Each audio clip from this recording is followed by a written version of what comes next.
Welcome to Abundance. You guessed it, a podcast dedicated to all things surrounding dance. I am Kristen. And I am Hannah, and we are two best friends who are brought together by this art form. Please join us in 5, 6, 7, 8. Hello. How are you, Hannah? I'm doing well. How are you? I'm good. Just a little tired, but I'm good. Yeah, this is one of our later moments to record. I feel like we usually do it during the day, but today it's at the nighttime. Yeah, we're squeezing this in and things have been busy. This is my last home stretch of classes for the semester. I had my last final presentation today and I only have 3 days left of classes. So we're getting there. Yes. To all of our listeners who are in school, best of luck on your final projects and everything. If Yes. it's happening for you. There's light at the end of the tunnel. All right. So today we are going to talk about auditions. And we've talked a little bit about auditions already, especially or specifically to college dance programs. But today we are focusing on company auditions or auditions for trainee or pre-professional programs, pretty much anything that's furthering your career or starting your career out as a job. Yeah, so we're really excited to bring this to you because it's been very present in both of our lives, I would say, over the past year, and for you, Kristen, right now, presently. So this is a topic that I feel like we have a good amount of experience on, pretty relevant. Yeah, we're both new to this all, but like you said, it's very relevant. So I think that we have kind of some insight on what's happening now, which is helpful. So as you all know, Hannah got a position during the pandemic, which is incredible. I think anyone who's still out there fighting for a job or has gotten a job during these crazy times, props to you because it's not easy. Thank you. And back at you. Kristen, do you want to tell everyone what you're doing? Yeah, so recent development in my life. So I'm finishing up here at NYU. I have, like I said, my last couple of days of classes, and then I have my summer semester, and then I'm done at NYU. Will have my master's at that point. So I will be actually moving shortly in about a month and a half from now to Annapolis, Maryland, and I will be dancing as a trainee with the Ballet Theater of Maryland. And I'm super excited for that. Yeah, that's so exciting. And I think you'll talk about this a little bit more later on, but you fully did your audition process on Zoom, right? Yeah, it's been definitely an interesting year. And I think it's going to be interesting to see how this continues as we move forward post pandemic in terms of auditions. But yeah, I'm just really excited because although I've absolutely loved my program this year at NYU, I really do miss just dancing for myself and performing. And while I've gotten to do a little bit of that and actually have a virtual performance that will be streamed for NYU just coming up in a couple days, I definitely am ready to get back to doing that all more full time. So yeah, I've got some work to do. Gotta keep working on getting in shape a little bit more. But yeah, I mean, I think during this year it would have been very easy to give up and to put wanting to pursue a performing career on the back burner. That would have been something really easy to do, but I'm glad that I decided to audition this year and take a chance, and here we are. Yeah, I'm really glad you decided to audition as well. I think it goes to show you that if you put your mind to it, you can achieve anything. And I like to compare a lot of things to life in general, but I think it's true. If you want something, you should do it and go for it because you never know what could happen. And all that you would be getting is a rejection, right? And that's not the worst thing either. So it's good to keep pushing along. Yeah, there's never harm in trying. That's definitely a big motto of mine. Like there's not much to lose by trying, so you might as well. But so Hannah, what's interesting, and I think you may have briefly touched on this in the past, but you actually auditioned prior to the pandemic, but then it was interesting how things developed and how you accepted your position that you're currently in as apprentice more recently during all of this that's been going on with COVID. Yeah, so I'll talk a little bit more about that. I probably had 2 or 3 in-person auditions prior to my audition with Lori Bell Love and the Isadora Duncan Dance Company. 2 of them, I'm trying to remember. Oh, yes, I was in Boston doing a modern dance company audition, and then I was in Richmond, Virginia doing a ballet audition. And those 2 happened probably a month apart from each other, and then just a few weeks later in March during our spring break, I had my audition in New York City. And then literally the week after that, COVID like hit the country and everything was shutting down. So it was really perfect timing for me when I just happened to see the director and was able to take class, and she actually asked me to then come the following day to see me dance again. So that was really nice. I had 2 opportunities to dance for her before I went back home and then again to school, because like I said, we were on that spring break. So that was just very fortunate for the timing and everything, Yeah. because it really did work out in a lot of ways as far as that went. But ever since then, it has been pretty much virtual for me. So I auditioned, I was given a scholarship, and then told to come back in May for a workshop.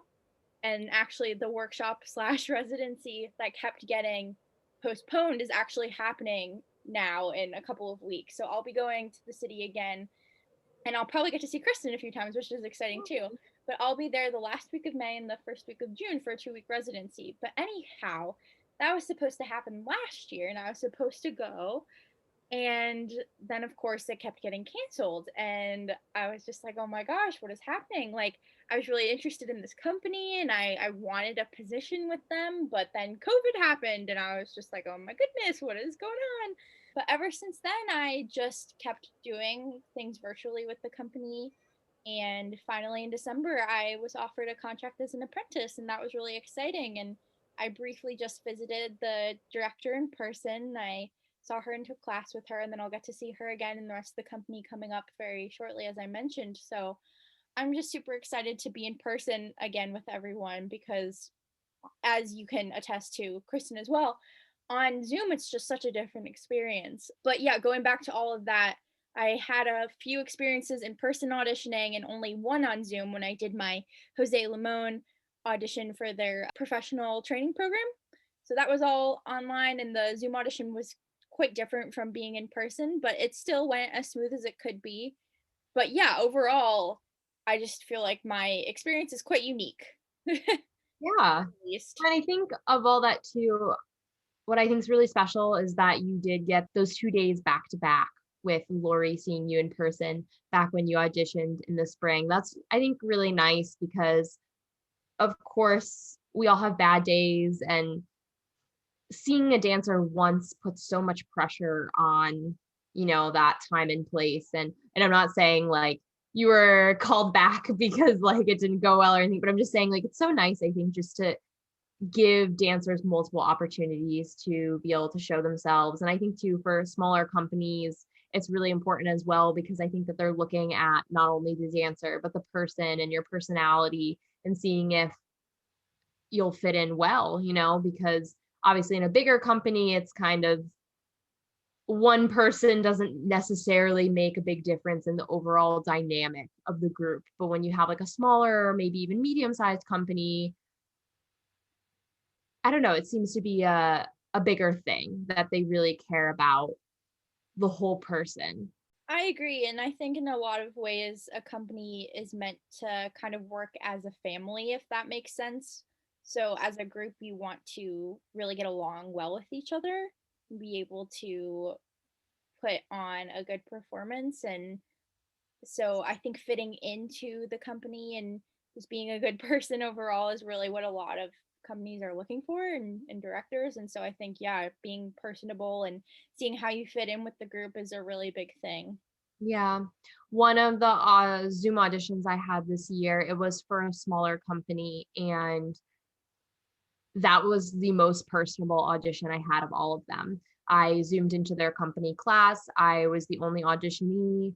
I had an interview with them, and they really asked me a lot of different things and asked me more personal questions too outside of my dancing. Like I was saying earlier, I think really just to see how I would fit in with the overall like dynamic of the group and everything. So it's just interesting to see. Whereas obviously, if you're going to one of those big cow call auditions, they're not going to get to know you that same way. So it just depends on the company and the environment there and everything, kind of what you'll experience. And going off of that, I think it's important to do your research ahead of time. So you know the background of the company, you know background of the director and the other dancers, and I know you can attest to this personally, but you absolutely did your research with these different companies. You then even pursued some of the other trainees in the program, am I right? Like so you kind of you spoke to them directly to see how you would like it and how they're enjoying their time.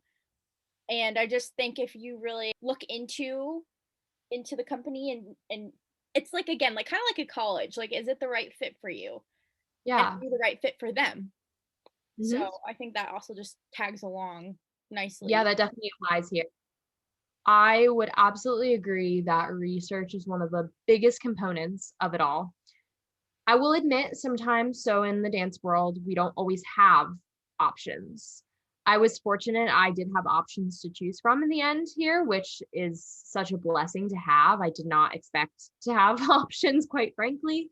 And sometimes we're just put in positions too where we don't have options. This is, your one offer, and you can either choose to accept the offer or not dance. And so sometimes we might not always have that luxury of, oh, do I fit in? Like, is this the best fit for me? Sometimes it's the only only choice, only fit. But I think definitely you should still keep your standards and expectations not your expectations, but your standards high when you're doing your research. And I'm a big proponent of categorizing. I think similar to applying for college programs, I made a list of all the places I wanted to audition or send materials into. And I made sure I kind of had safety, target, and reaches there, just like I talked about in terms of searching for a college program. I mean, you can tell by doing your research what's more within reach and what's maybe not so much. And I think, like we were saying earlier, you absolutely should just go for something if you want. So I totally sent in materials to, dream companies, reach companies that I knew probably I didn't stand a chance with, but you know what? Why not? And especially this year with COVID too, there were a lot of fees waived, so I didn't have to pay anything. So if I didn't have to pay anything, I'm like, why wouldn't I send in my materials to them? But at the same time, I was also realistic with myself and made sure to try to find more appropriate fitting companies to audition for. And you make a really good point too about just familiarizing yourself with information about them, like their rep and their dancers and the director and everything. This is so important, especially for places where you're going to have more intimate auditions. So, like I talked about, I had the smaller, more intimate audition and interview. They wanted to know why I was attracted to or what drew me to their company. So having information to be able to kind of whip off like, oh, I've seen you've done this work or you've worked with this person or those kinds of things that you can it's like you're trying to sell yourself in a way, and you're trying to, even though you might in reality be auditioning for a ton of places and maybe it's not even your top choice, you want to, in that moment, act as if it's your top choice. And you want to show that you know who they are and like what they stand for. So, I mean, even like making cheat sheets, I am like a big proponent of, like I said, I had lists and, writing down with each company what styles they focus, like just giving yourself all those little tidbits of information. And then day of, before that audition, you go on their website really quickly, you read their mission, you look at their dancers, whatever it may be, whether it's applicable or not. But I definitely think research is a huge, huge thing. And post COVID, where people are going to have to start traveling to auditions more, things are going to be, like I said, unless they change, there's almost going to be a loss in accessibility that we've gained during these virtual times. So, with that being said, you might not be able to audition or send in materials to as many places, in which case research becomes even more pertinent because you have to decide, okay, well, maybe I can only audition for these 5 places. That's all that my schedule allows for. That's all I can afford financially. And so you want to make sure that you're auditioning for the best 5 places in terms of not the best companies, but the best potential fits or the places you want to be most. So, yeah, doing your homework ahead of time and also to just being on top of things because of the scheduling and needing to work that all out in advance because audition season is really only a couple months long and a lot of times auditions overlap. So you're going to have to once again pick and choose. You're going to have to make sure that you can be in the place you need to be for that date. Yeah, definitely. Going off of that too, for each audition, just kind of knowing a little bit about the company, you want to present yourself in a way that will allow you to look professional. So, what does that mean? Well, maybe for a ballet company, your hair is in a nice, neat French twist or a bun, and it's pulled out of your face. You don't have wispies in your in your face while you're trying to move. Maybe you're wearing a little bit of makeup. Now, who knows if we'll be continuing the whole mask thing? So then maybe now we'll have to be wearing even more eye makeup to stand out. I don't know.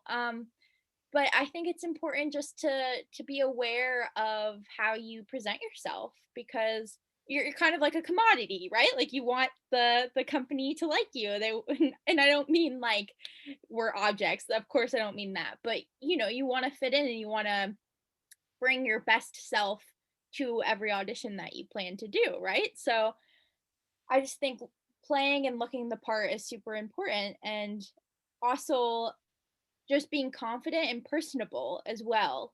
Even if you are anxious, don't show it. Yeah.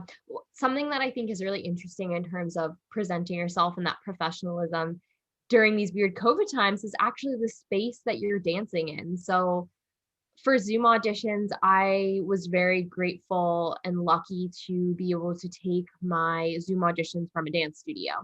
And I would say during the auditions that I took, about half of the dancers were also in studios and about half were in their homes. And of course, directors and people are very understanding right now of people being in their homes in terms of, not everyone has access to a studio.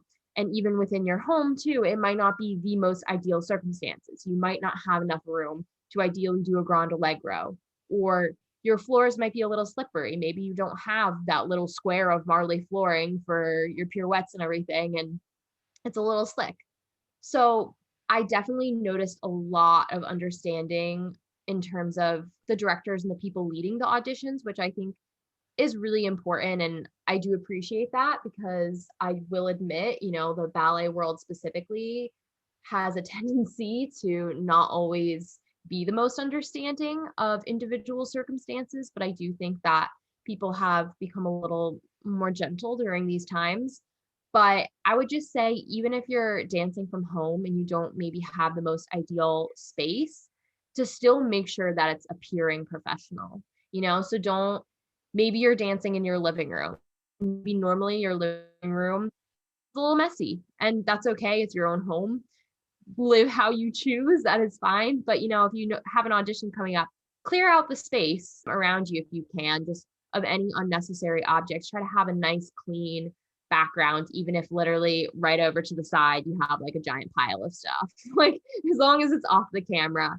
I think that that's just something really interesting to bring up now because there's this added level of intimacy with being in our own homes, and it's kind of cool in some ways. But while it's your home and that's your place to be you, decorate how you want, live how you want, you still want to try to pull and find that professionalism within that space. Yeah, that's a wonderful point. I didn't think about that too much, but even in some of my like dunking classes that we have, we're all saying like, "Oh, we've seen everyone's dogs and cats and other animals running around too, and other family members." And yes, it can be great. Like we can learn more about each other, but also you don't want that clutter. And that's again like as you're saying, you don't want to present yourself in a way that will not get you where you want to be, and just being professional and what's appropriate. I think absolutely, yeah, even if you have your stuff stored away right next to you, you want to look like you are, nice and put together. And the most important thing too on Zoom is so then the director or whoever's watching you can see you, because I know it can be hard to see the body when there's so many things going around. So if there's a nice clean background, that can really serve you well, I think. Yeah. With that too, I would also argue depending on the color of your background. So if your walls are a certain color, find a leotard or whatever it is you're wearing for your audition that contrasts the background well. So if you have a white wall, maybe a bright color. If you have a darker wall, then maybe something a little bit more pastel-y. Just something that will make you, like you said, Hannah, easy to see, kind of sticking out from your environment. And also with that too, just having spent a year on Zoom at this point, a big thing, and I've noticed this, it's not even just in dance classes, but even like my academic classes, lighting is a big thing. And this can be hard to control, but if you have a window nearby, depending on where your light is coming in, you might be kind of, what's the word? Oh, like that you're showing a shadow or it's almost like bouncing back. Yeah, like you might be washed out, you might not really be able to be seen, or like you said, yeah, it could be weird with the shadows. So just being cognizant of all of that, and of course just doing the best you can in your space, but just making sure that you're thinking of all of these things ahead of time instead of just showing up in that moment and, oh, it's sunny and beautiful outside, but now there's a giant glare in my room and they can't see me at all when I step into this one corner of the room. So just things to think about. Yeah, most definitely. And again, I think we also can just touch upon, now this is more general, but in every class that you're in, treat it as an audition, because I think the most valuable thing you can do for yourself is just keep practicing. And this also goes along with just trying to pick up combinations quickly, because you never know what might be thrown at you. Mhm. So if you can always just go to each class that you're in as if it's a performance, I think that will really serve you well in the long run. And even if that means on Zoom too, I think it's hard, and I've noticed personally, it's hard for me to feel inspired when I don't have other dancers in my space that I can just like look at across the room. But I think pretending that you do have other people right there with you, or that you're performing on stage, and just allowing yourself to transform the environment will inevitably help you later on in an actual audition in person or in a performance after we get out of this COVID time. So that's just something else I wanted to bring up. Yeah, I think treating each class that you take like an audition is so important, because then when you actually get to a real audition, if you haven't been acting this way, you might just fall into bad habits.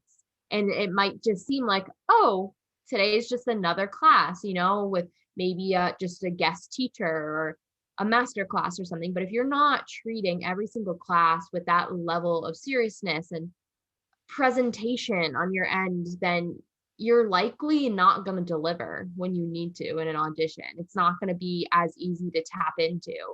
And audition classes really are only so long. And sometimes, I don't know about you, Hannah, but I feel like sometimes, you just have those days where it takes you a little bit to get into class. You got to get in that right mental like headspace and everything.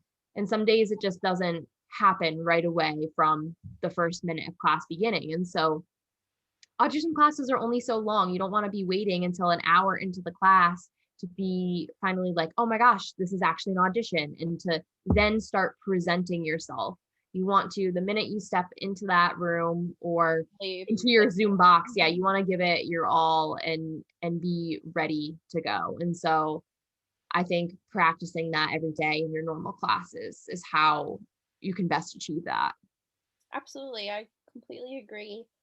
And also just going off of just preparedness, I think it's important just to have all of your materials and shoes and snacks and everything you need with you, so then you can give it your all and do the best that you can possibly be during that one time. Because like you said, it's only maybe an hour and a half or 2 hours of your day, and you want to do your absolute best. So being completely ready for anything that is thrown at you, I think will lower the anxiety a level, Right. you know?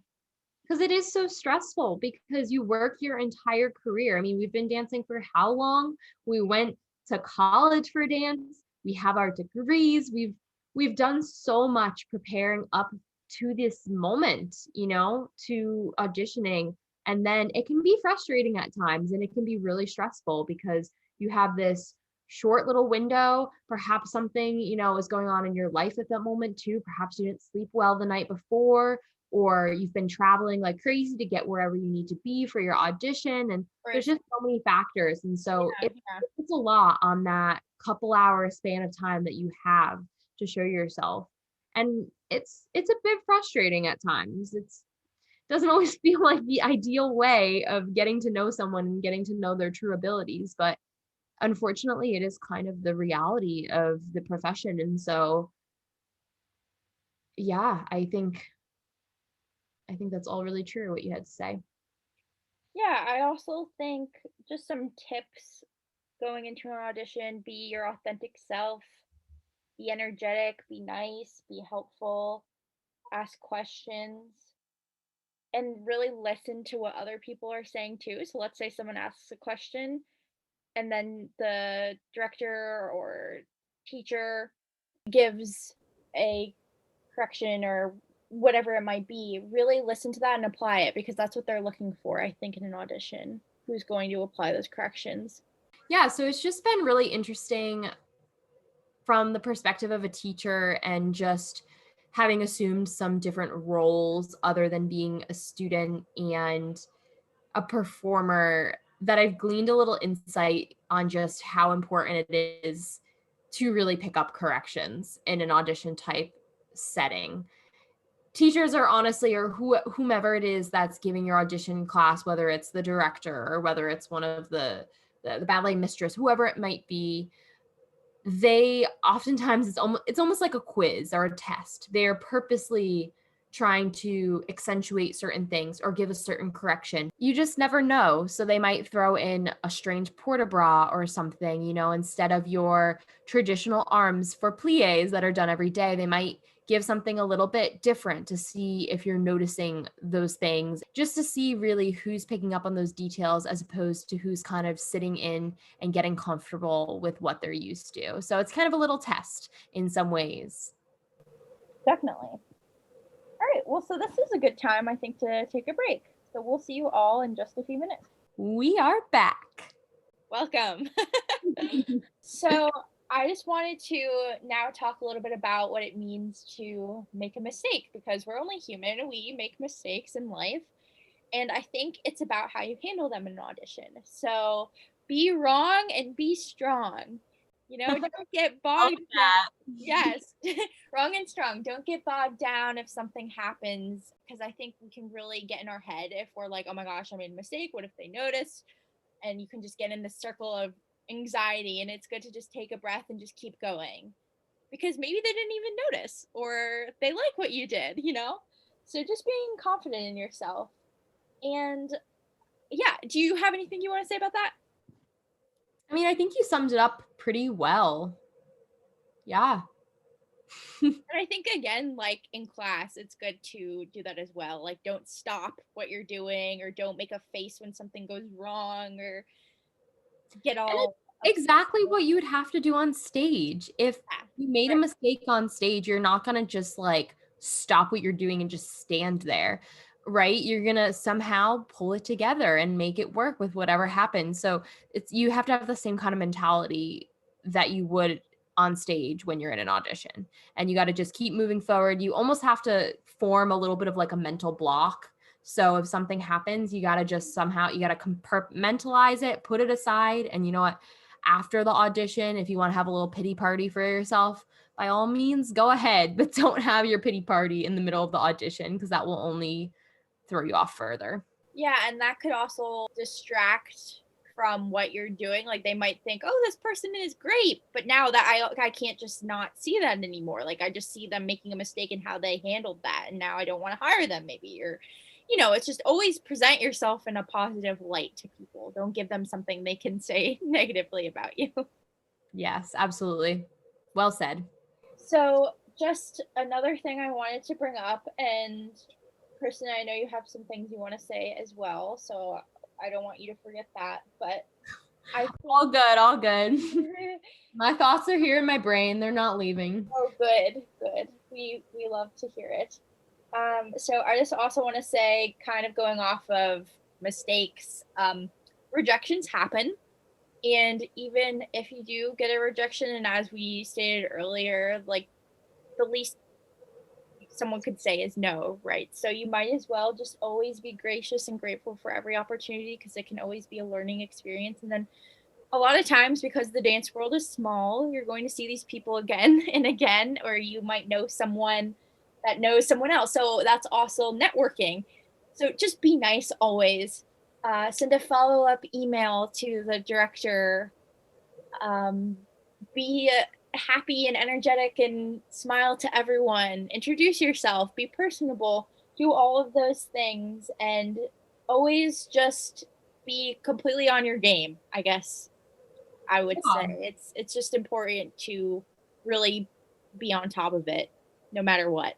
I do want to just add to that in terms of, and I know for you, this is not what you mean because this is just you, like who you are naturally as a person. But in terms of, oh, being smiley and friendly and everything, never do that like in terms of being fake to someone, which I'm not saying that's what you Oh yeah, mean. yeah. Don't be fake.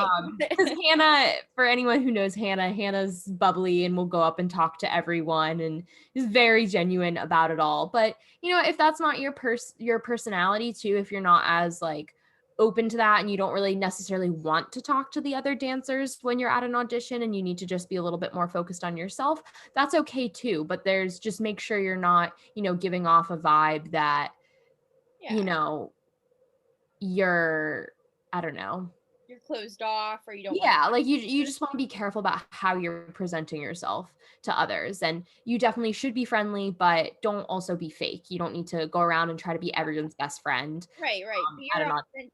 Yeah, yeah. No, exactly. I'm glad you brought that up. It's just about being your authentic self and giving a professional vibe, right?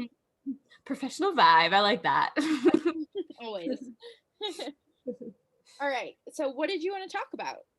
Yeah, so I just wanted to kind of summarize and bring up a few things about the rest of my audition process this year, as I only did do actually a couple live Zoom auditions, but the rest of what I did, and I did a lot. I really did do a lot. The rest of what I did was sending in audition videos to places and simply what people call audition materials. So even in normal times, there's typically an option to audition in person or over video or sending in materials. This became an even more common thing this year with COVID. Lots of companies simply had me send things like my resume, headshot, full body dance photos. Some didn't even need an audition video. Others asked for audition videos, but were vague about what they wanted. So I was able to send my performance reel that I had and that I had updated a little bit to a lot of different places. Other places were a lot more specific, and I had to videotape myself in the studio doing bar center exercises or variations or a contemporary solo. So really just looking into ahead of time, like I said, and doing the research of what you need, because even though you might be able to pull it together real quick to show up for a last minute audition, putting together something like an audition video takes a little bit more time in terms of having the available space, recording, editing. It's all kind of its own process. But like I said, this year was really wonderful because so many companies all around the country allowed people to send in materials, and that really made things a lot more accessible. I didn't have to travel anywhere. It was wonderful. I saved money, and Tell them about how many companies you sent materials in to. I don't know if I want to give away my secret. I will just say a lot. And when Yeah, you a lot. think a lot, think of like a lot, maybe times like 3 or 4. But yeah, like I said, I mean, I'm a go-getter. I am. And like I said, you literally have nothing to lose, like other than a rejection. And what was so wonderful about this year, and that's why I'm literally like, even though it wasn't the most ideal circumstances, and even though I don't necessarily feel like as dancers we can show who we are to the best of our ability through a video or through a Zoom audition, I also really loved the process because a lot of companies waived their audition fees. So normally when you would have to, even if you were sending in a video audition to a lot of places, they charge you around $25 to $40 depending on the company, because they need to limit it down or eliminate it to who's actually serious, right? Because if not, so many dancers are just going to send their materials, and then that's so much for the people reviewing them to look through. So by charging something, you're basically paying for their time to look at your materials, but also narrowing it down to who's actually serious about the company. Well, a lot of companies this year had little things on their website that said, you know, we are waiving audition fees due to like hardships this year with COVID and everything. And so I only paid for like 2 things this entire season. And like I said, I applied and auditioned for a lot of companies. Um, And well, realistically, you wouldn't have been able to go to all those places. Exactly, and that's what I'm saying. Time-wise, financially, there's just so much that I wouldn't have been able to do otherwise. So I was really grateful for this year and for that level of accessibility. And like I said, I'm really curious how things are going to shift moving forward. Even when we're completely in person again, are Zoom auditions still going to be a thing to make it more accessible for someone who lives across the country or even lives maybe outside of the country? So it's just been a really interesting year. And honestly, I am in a strange way very grateful for having this weird COVID experience of auditioning. I think that it, in a weird roundabout way, worked out to my benefit and helped me, especially being in grad school and being as busy as I am. Yeah, most definitely. I can see that. I think overall, just with this COVID time, there's so many silver linings, so many Yeah. hardship and challenges, but there are also a lot of good things that has happened. And I'm very fortunate, and I can see that you are too. So yeah, I just think it's important to carry on, because there is the audition process in general, in person or over Zoom, it's all the same. You just want to show who you are and do your best. So at the end of the day, that's what you should bring to every audition. Yeah, I do think it's just really interesting to see moving forward how things are going to shape. And with that being said, just continue to consider all of these different factors and be prepared in terms of having variations or solos and things kind of in your back pocket to just pull out and to be able to have prepared for all of these different environments, because whether it's in the form of a video or whether it's in person, a lot of these things will be needed.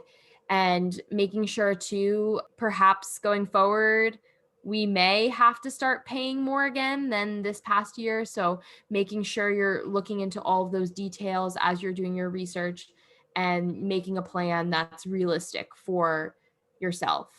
And one last detail I do want to mention that I forgot to bring up earlier was actually that a couple companies asked for letters of recommendation from someone I had worked with closely. So just be aware that, most companies probably won't ask for that, but it is something that might come up. So be ready, think of maybe who you would ask, maybe ask someone now and just have them write a letter so that way it's ready for when you have to send out to places. And I also think just having your resume, headshot, all of those yeah, things with you.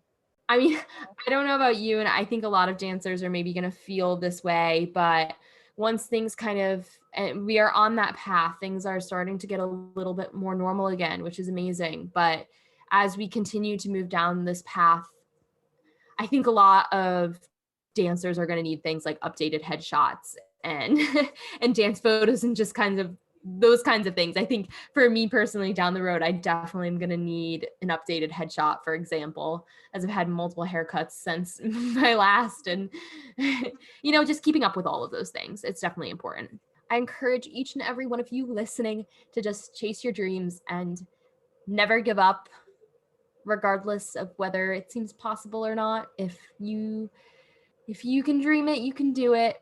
Yeah, I believe in you all. I completely agree. There's something just so special with this art form, and you gotta carpe the diem. You gotta seize the day. We're rooting for you all. Best of luck. Talk to you soon, friends. See you soon. Or yes, talk to you soon. Goodbye. Bye. Thanks for tuning in to Abundance. We appreciate your support. We hope to have PK'd your interest. Feel free to contact us at abundancepodcast5678@gmail.com and give us feedback on what you'd like to hear. That is abundance without parentheses. Go dance yourself silly. Bye for now. A special thank you to Richard DiFiore for our lovely podcast tune and Matt Mellish for our cover art.